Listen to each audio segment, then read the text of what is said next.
సుదీర్ఘ తీర ప్రాంతం కలిగిన శ్రీకాకుళం జిల్లాలోని మత్స్యకారులు పడరాని పాటలు పడుతున్నారు. దశాబ్దాలు గడుస్తున్నా వారికి శాశ్వత చేయూత మాత్రం దక్కడం లేదు.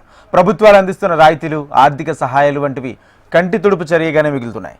తీర ప్రాంతాన్ని అభివృద్ధి చేసి జిల్లాలో పోర్ట్, జెట్టీలు అందుబాటులోకి తీసుకొచ్చి గ్రామాల్లో మౌలిక సౌకర్యాలు కల్పించాలని దశాబ్దాలుగా మత్స్యకారులు కోరుకుంటున్నా అవేమీ కూడా ఇప్పటి వరకు నెరవేరలేదు. సీఎం చంద్రబాబు నాయుడు శ్రీకాకుళంలో మత్స్యకార భరోసా అందించడానికి మత్స్యకార గ్రామంలోనే సభ ఏర్పాటు చేస్తున్న సందర్భంగా మత్స్యకారుల మనోగతంపై హెచ్ఎంటీవీ ప్రత్యేక కథనం. 193 కిలోమీటర్ల సముద్ర తీర ప్రాంతం సిక్కోలు సొంతం. అపార మత్స్య సంపద ఉన్న వలసలు మాత్రం ఆగడం లేదు. మత్స్య సంపద వేట ద్వారా వచ్చిన వాటిని దాచుకోవడానికి కానీ, పడవలను ఉంచుకోవడానికి కానీ స్థానికంగా పోర్ట్లు, జట్టీలు, కోల్డ్ స్టోరేజీలు, రవాణా సౌకర్యాలు అందుబాటులో లేక అడుగడుగునా మత్స్యకారులు కష్టాలను ఎదుర్కొంటున్నారు. వేట ద్వారా వచ్చిన మత్స్య సంపద దళారులు పాలవుతుంది. దీంతో బతుకుదెరువు కోసం పొట్ట చేతబట్టుకుని ఇతర రాష్ట్రాలకు వలసలు వెళ్ళిపోతున్నారు. ఆయా రాష్ట్రాల నుంచి వేటకు వెళ్లే సమయంలో చెప్పుకోలేనని ఇబ్బందులు ఎదుర్కొంటున్నారు. ఒక్కోసారి పాకిస్తాన్ సరిహద్దులోకి వెళ్ళి వారికి జైల్లో మగ్గిన సందర్భాలు కూడా ఉన్నాయి. ఇటీవల యువనటుడు అక్కినేని నాగచైతన్య నటించిన తండేల్ సినిమాలో కళ్ళ కట్టినట్లుగా మత్స్యకారుల జీవితాలను చూపించారు. దీంతో మరోసారి మత్స్యకారుల సమస్యలు తెర మీదకు వచ్చాయి. శ్రీకాకుళం జిల్లాలో 104 తీర గ్రామాల్లో సుమారు 2.5 లక్షల మత్స్యకారులు ఉన్నారు. ఇందులో వేటకు వెళ్లేవారు సుమారు 62,000 మంది. ఇందులో మైనర్లు కూడా ఉంటారు. వలసలు కూడా సుమారు 80,000 మంది వరకు ఉంటుంది. ముఖ్యంగా రాష్ట్రంలో తీర ప్రాంతం ఎక్కువగా ఉండే జిల్లాలో శ్రీకాకుళం ఒకటి. ఈ జిల్లాలో 193 కిలోమీటర్ల పొడవైన తీర ప్రాంతం ఉంది. జిల్లాలోని ఇచ్చాపురం మండలం, డొంకూరు నుంచి రణస్థలం మండలం, దోనిపేట మత్స్యకార గ్రామాలు ఉన్నాయి. సాంప్రదాయంగానే చేపల వేటను అత్యధికులు సాగిస్తున్నారు. నిత్యం ఆటుపోట్లను ఎదుర్కొంటూ ప్రమాదక పరిస్థితుల్లో చేపల వేట సాగిస్తున్నారు. ఈ క్రమంలో అనేక కష్టాలు పడుతున్నారు. సముద్రంలో వేటాడి తీసుకొచ్చిన చేపలు అమ్ముకునేందుకు, రవాణా చేసేందుకు, నిల్వ చేసేందుకు కూడా సరైన సౌకర్యాలు లేక సతమతమవుతున్నారు. ఇక్కడ ఫిషింగ్ హార్బర్ ఈ చుట్టుపక్కల జిల్లాలల్లో మత్స్యకారుల జిల్లాలల్లో ఈ ఫిషింగ్ హార్బర్ కానీ అయినట్టుకుంటే ఈ మత్స్యకారు జిల్లాలో ఈ మత్స్యకారులందరూ ఈ ఫిషింగ్ హార్బర్లో బోట్లు ఎటువంటి ప్రమాదం లేకుండా కాపాడుకోగలరు. అటువంటిది ఇది కానీ ఫిషింగ్ హార్బర్ అయినట్టుకుంటే ఇంకొండవలసిన ఫిషింగ్ హార్బర్ జెట్టి అయిన తర్వాత ఏవేవి సమస్యలు వస్తాయో అవి మేము చెప్పుకోగలము. అందువల్ల ఈ ఫిషింగ్ హార్బర్ అయినట్టుకుంటే మేము ఎంతో ఆనందం ఇస్తాము అనుకుంటూ 40 గ్రామాలు ఇక్కడ చుట్టుపక్కల గ్రామాలు మత్స్యకారుల గ్రామాలు ఉన్నాయి. ఈ గ్రామాల కల్లా అందుబాటుగా ఉంటుంది ఈ బొడగొడ్లపాలెం జెట్టి అయితే. నాయకులు వస్తున్నారు, పోతున్నారు. ఏ సీఎం కూడా మత్స్యకారులతో ముఖాముఖి, మాటామంతి లేదు. వారిని చేరదీసే ప్రశ్న లేదు. భావనపాడు పోర్టు వస్తుందని ఎన్నో ఏళ్లుగా మత్స్యకారులు ఎదురు చూసినా నేటికి అక్కడికి రాలేదు. గత వైఎస్ఆర్ కాంగ్రెస్ ప్రభుత్వంలో మూలపేటలో పోర్టు పనులను ఎట్టకేలకు ప్రారంభించారు. ఆ పోర్టు పనులు ఇప్పుడు కొనసాగుతున్నాయి. జిల్లాలోని బుడగట్లపాలెంలో, మంచినీళ్లపేటలో ఫిషింగ్ హార్బర్ జెట్టీలు ఏర్పాటు చేస్తున్నామన్నారు. అవి ఇంకా అందుబాటులోకి రాలేదు. ఇక కోల్డ్ స్టోరేజ్లు వంటి ఏర్పాట్లు కూడా తీర ప్రాంతంలో లేవు. తీర ప్రాంత గ్రామాలకు ఇప్పుడిప్పుడే కాస్త రోడ్లు వేయడం వల్ల రవాణా సౌకర్యాలు మెరుగుపడ్డాయి. కొన్ని గ్రామాలకైతే రాకపోకలు అవస్థలు పడాల్సిన పరిస్థితి ఇంకా ఉంది. ఈ పరిస్థితుల్లో స్థానికంగా చేపల వేట సాగక, ప్రత్యామ్నాయం లేక మత్స్యకారులు ఇతర రాష్ట్రాలకు వలసలు వెళ్ళిపోతున్నారు. ప్రస్తుతానికి వైజాగ్ నుంచి ఇచ్చాపురం వరకు 104 గ్రామాల్లో వచ్చి వలస కర్ణాటక, ముంబై ఇలాంటి దేశాలు వెళ్తున్నారు. వలస వెళ్ళడం వల్ల నైట్ పొగలు ఇబ్బందుల వల్ల కొందరు చనిపోతున్నారు, కొందరు వస్తున్నారు. దానివల్ల జెట్టి ఫిషింగ్ హార్బర్ చాలా త్వరలో అవ్వాలని కోరుకుంటున్నా.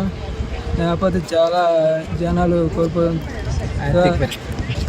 ఆర్థిక పరిస్థితి వల్ల వెళ్ళడం జరుగుతుంది. లేకపోతే చిట్టి అవ్వకపోతే అలా వలసలు జరుగుతాయి. వలసలు ఆపాలని, ఈ జట్టి జరగాలని మేము కోరుకుంటున్నా. ఉపాధి కోసం జిల్లాకు చెందిన మత్స్యకారులు చెన్నై, గుజరాత్, ముంబై, కోల్కతా, పారాదీప్ వంటి సుదూర ప్రాంతాలకు వలసలు వెళుతున్నారు. అక్కడ బోట్ల యజమానుల వద్ద, కాంట్రాక్టర్ల వద్ద పనికి కుదురుతున్నారు. వేటలో భాగంగా విదేశీ జలాల్లోకి ప్రవేశించి అక్కడ కోస్ట్ గార్డులకు చిక్కి ఖైదీలుగా మారుతుండడం, ప్రమాదాల్లో మృత్యువాత పడడంతో అనేక సంఘటనలు జరుగుతూనే ఉన్నాయి. మాది ఈ జీవనోపాయంగా సాగనిపుతున్నాము. ఇక్కడ ఇచ్చాపురం నుంచి వైజాగ్ వరకు అందరూ వలస కర్ణాటక ఇలాంటి మత్స్యకారులందరూ కూడా బయటికి వెళ్ళవలసి వస్తుంది. దానివల్ల ఏంటంటే మాకు ఈ నెల వచ్చేసరికి చాలా ఇబ్బందులు పడవలసి వస్తుంది. మరి మేము ఎలాగ బతకాలనేది మాకు తెలియట్లేదు. అందుకోసమే మాకు ఫిషింగ్ హార్బర్ ఉంటే మాకు చాలా ఉపయోగిస్తుంది. దానివల్ల ఏంటంటే ఈ వలసలు వెళ్ళడానికి కూడా వెళ్ళకుండా ఉండడానికి కూడా తగ్గే అవకాశాలు కూడా ఉంటాయి. మామూలుగా ఏంటంటే మేము ఎలాగైనా సరే ఆ బాబు తోటి ఈ ఫిషింగ్ హార్బర్ కట్టించాలనేసి మేము మరీ కోరుచున్నాం. ఇక విషాద సమయంలో బాధిత కుటుంబాలను ప్రజాప్రతినిధులు అధికారులు పరామర్శిస్తూ హామీలు గుప్పిస్తున్న తర్వాత వాటిని మర్చిపోతున్నారు. వేట నిషేధ సమయంలో మత్స్యకారులకు చేయూత పథకం కింద ఆర్థిక సహాయం అందజేస్తున్నారు. ఇక డీజిల్పై రాయితీని అందిస్తున్నారు. ఇవన్నీ కూడా వారికి తాత్కాలిక ఉపశమనాన్ని కలిగిస్తున్నాయి. మత్స్యకారులు కొన్ని దశాబ్దాలుగా జిల్లాలో పోర్ట్ ఏర్పాటు చేయాలని, అలాగే అవకాశం ఉన్న చోట్ల ఫిషింగ్ హార్బర్స్, జెట్టీలు నిర్మించాలని కూడా డిమాండ్ చేస్తున్నారు.